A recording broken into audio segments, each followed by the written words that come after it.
Salut à tous, ici Adrien D. Aujourd'hui on est le lundi 15 juillet 2019 et dans cette vidéo on va parler de quoi?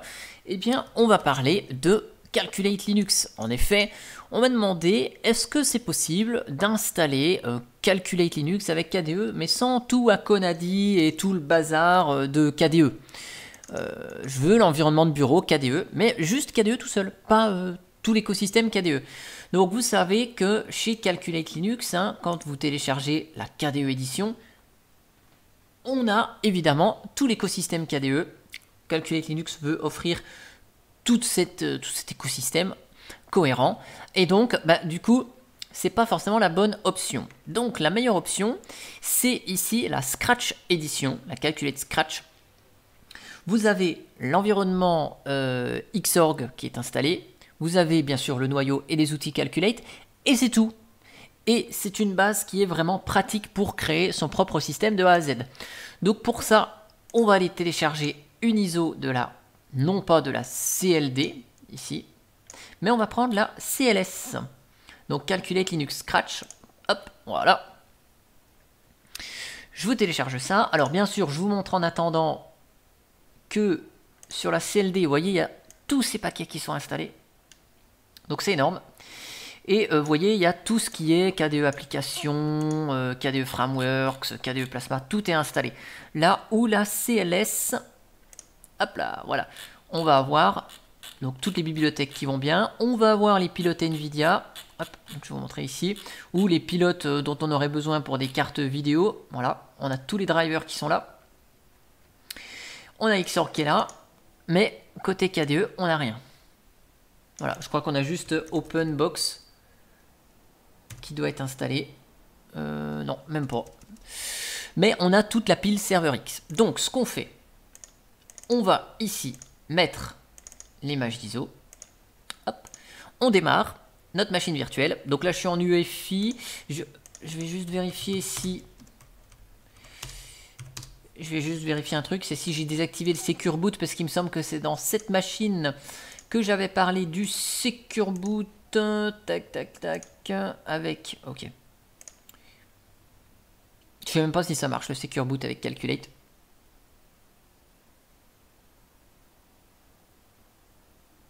Faudra que je regarde ça.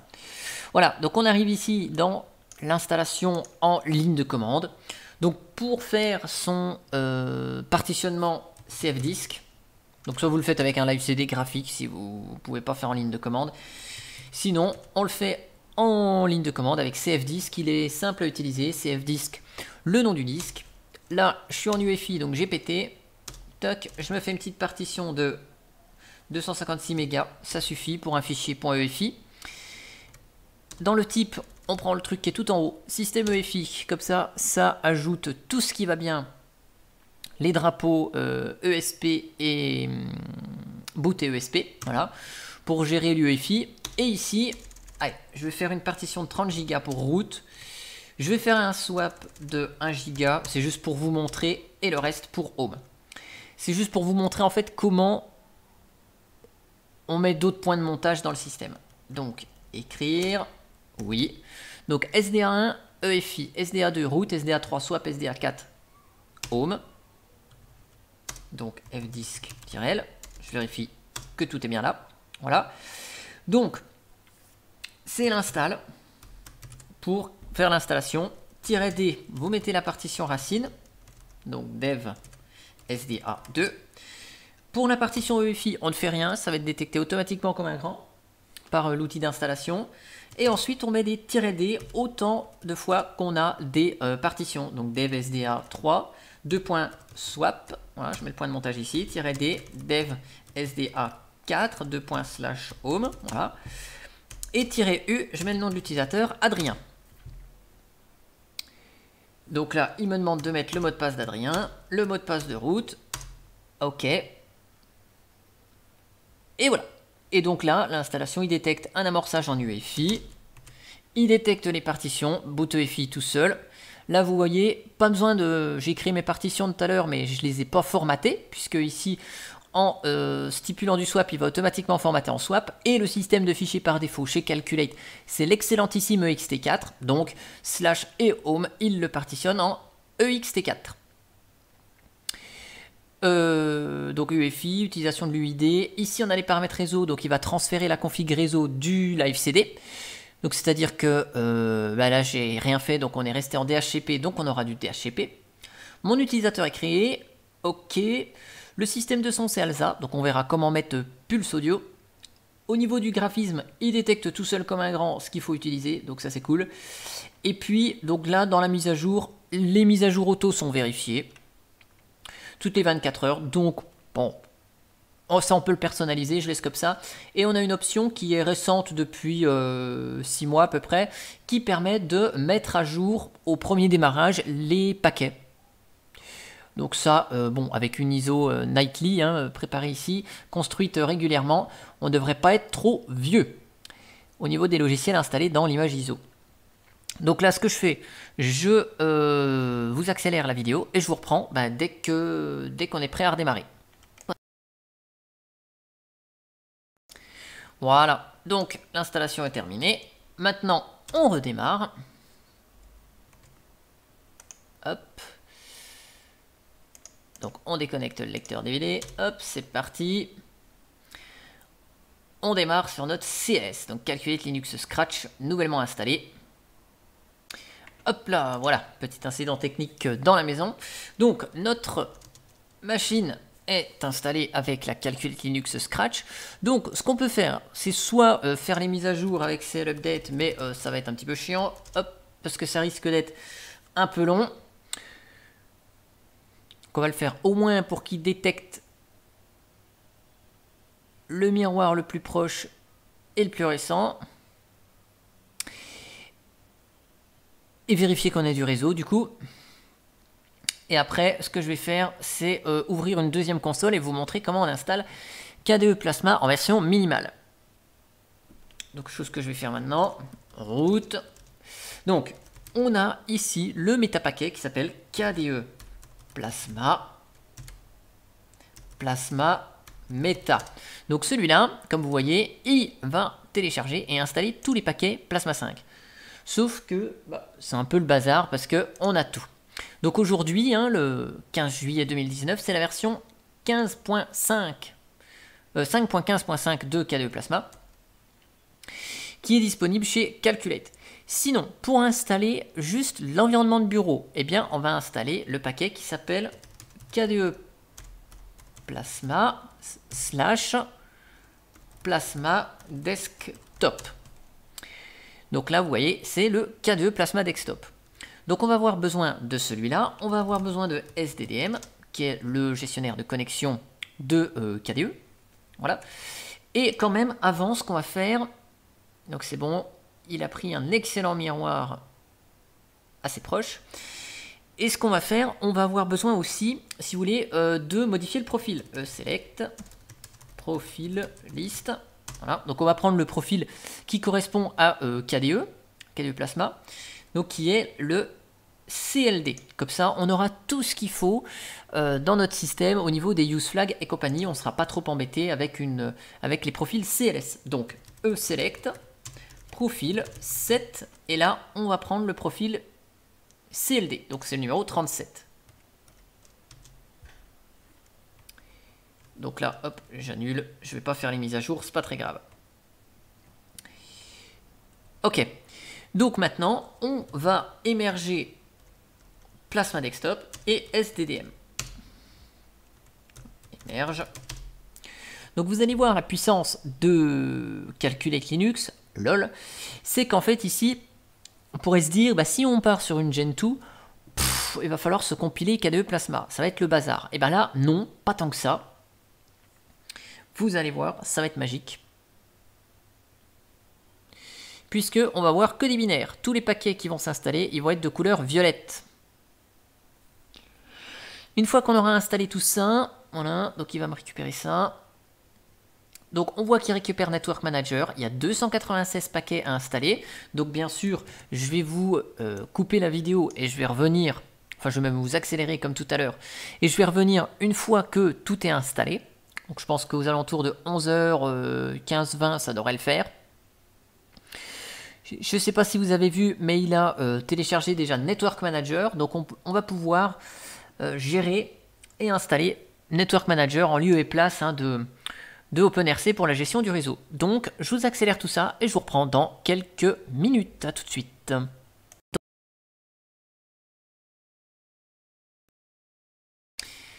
Et voilà, donc là notre KDE Plasma est installé. Donc ce qu'on va faire ici, on va faire quoi? On va regarder si console est installée pour avoir un terminal. Non, émerge console, on va se l'installer vite fait. Comme ça on aura au moins une console graphique, ça nous évitera de switcher entre le terminal TTY et ici la console. Donc là maintenant on édite le fichier etc conf.d xdm. Alors avec nano bien évidemment puisqu'il n'y a pas VI. Ok, donc là il m'a bien mis sddm par défaut, cool. Et maintenant on fait un rc update add xdm default, voilà, pour charger le service xdm au démarrage. Si on fait un petit rc update-v pipe less, je vais regarder s'il n'y a pas des petits services à ajouter au démarrage. Donc on va s'ajouter Network Manager pour le fun.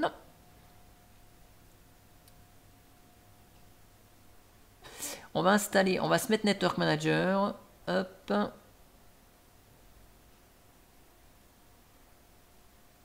Ok. Donc rc update add network manager.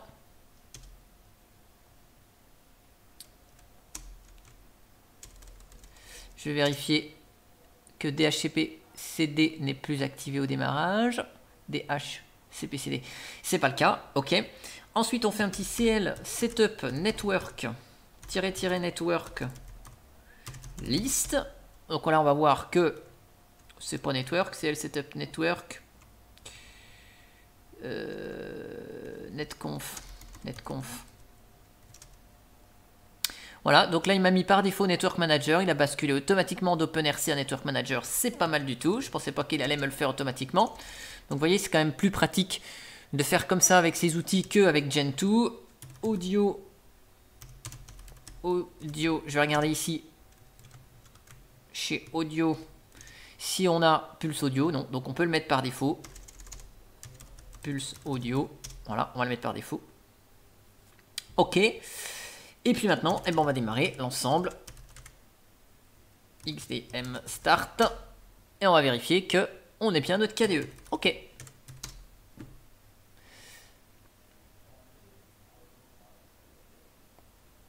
Et donc là, magie, KDE Plasma se charge.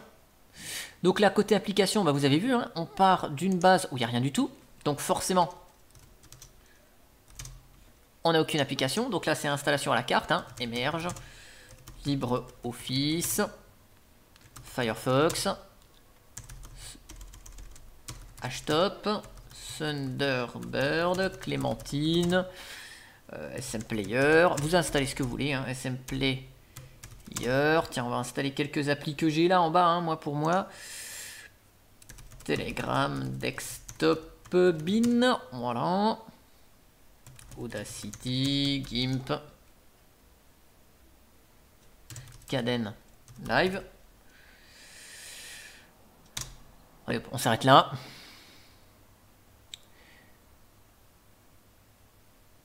Et voilà. Et après, donc, on aura notre calculate avec KDE installé. Ah, si, j'ai oublié un truc aussi. Je vais ouvrir une autre console. Je vais installer aussi émerge K-Info Center. Bah, c'est pas K-Info Center, c'est K-Sysguard que je voulais, puisqu'ils ne sont pas installés non plus. Si vous voulez installer aussi des autres applis, du style, si vous voulez des petits add-ons en plus, vous avez la possibilité d'installer un paquet qui s'appelle KDE Plasma Add-ons. Je vais vous montrer ça. Voilà, derrière, il y a les 140 paquets qui vont s'installer. Donc KDE Plasma KDE Plasma Add-ons, voilà. C'est des petits add-ons, des petits widgets là que vous pouvez mettre dans la barre des tâches si vous voulez personnaliser un peu plus. Ici, par contre, centre d'information, on ne peut pas paramétrer non plus KDE. Donc, System Settings, vous voyez, donc on part vraiment d'une installation complètement vierge. Hein. Voilà. Et donc là, on devrait avoir quand même quelque chose d'à peu près installé et d'à peu près light.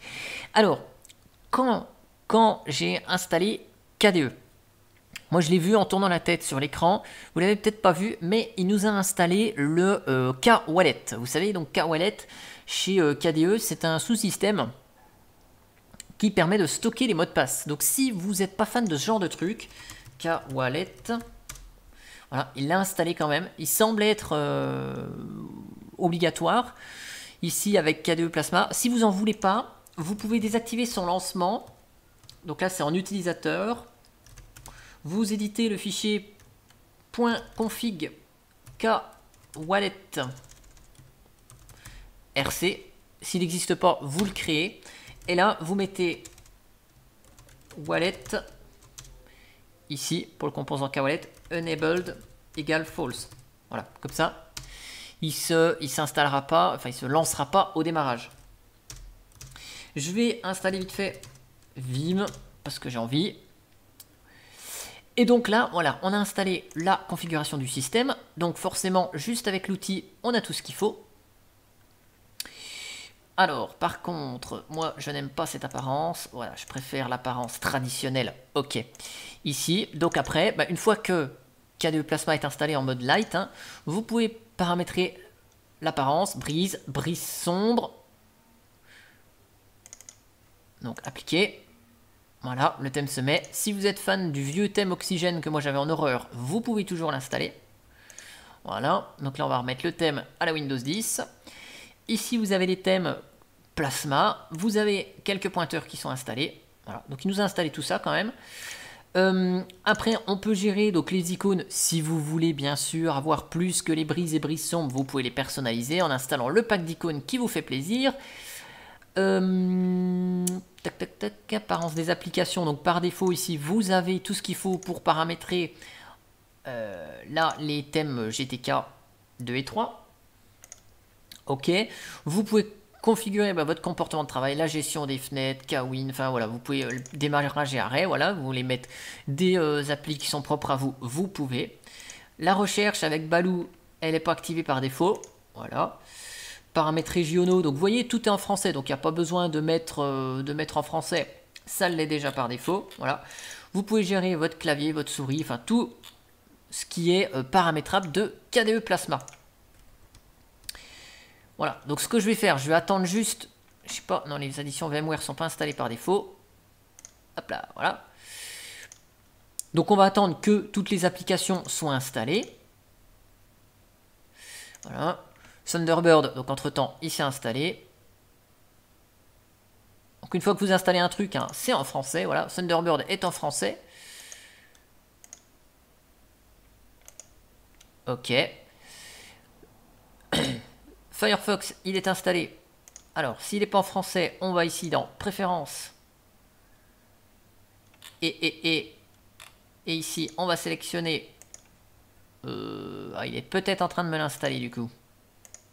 Viens voir, tac tac tac, thème plugins, oh, il est en train de m'installer le Firefox, on verra après comment le mettre en français, ça fait un bail que j'ai pas utilisé Firefox, du coup je sais plus comment il marche. Qu'est-ce qu'on a, qu'est-ce qui s'est installé entre temps? Bon, Telegram, il s'est installé, Clémentine s'est installé, SM Player s'est installé, voilà, donc vous voyez, tout fonctionne.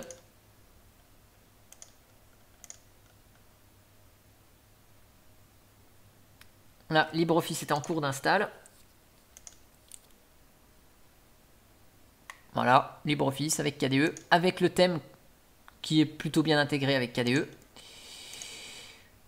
Alors LibreOffice, qu'est-ce que j'ai installé d'autre? Alors il doit y avoir Audacity, voilà, qui est là. Il va y avoir GIMP, Kdenlive aussi, tiens, qui s'installe. Voilà, Audacity, il est là. Et d'ailleurs, il a une tronche vraiment merdique au niveau de l'apparence. Donc, ce qu'on va faire, regardez. On va dans configuration du système. Apparence des applis. Hop. Hop. Alors, on va faire ça. On va foutre brise.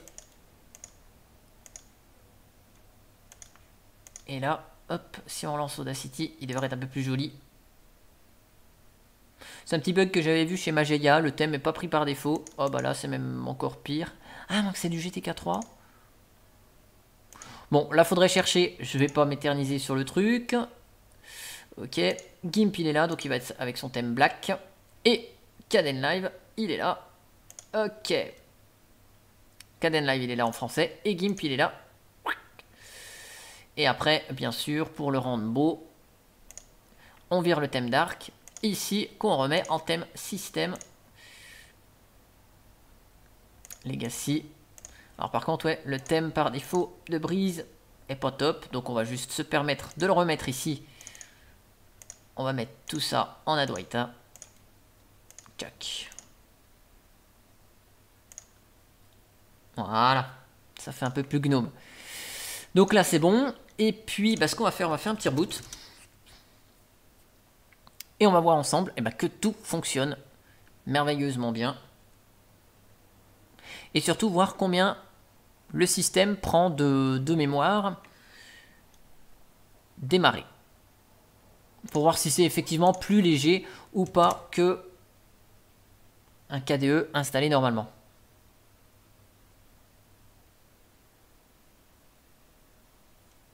Hop.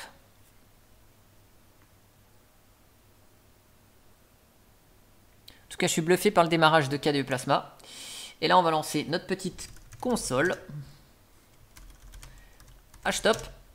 Et voilà. Et on a un KDE Plasma qui consomme 368 mégas de RAM. Voilà. Donc, Plasma Shell est lancé. Kawin. Console. Donc, les composants KDE, hein, Polkit et tout ça pour l'élévation de privilèges, c'est là. Il n'y a pas de problème. Pulse audio est démarré. Et voilà. Et on a un KDE Plasma Lite. En tout cas, j'espère que cette petite vidéo, elle vous aura plu. Et moi, je vous dis à bientôt pour une prochaine vidéo. Allez, ciao, ciao.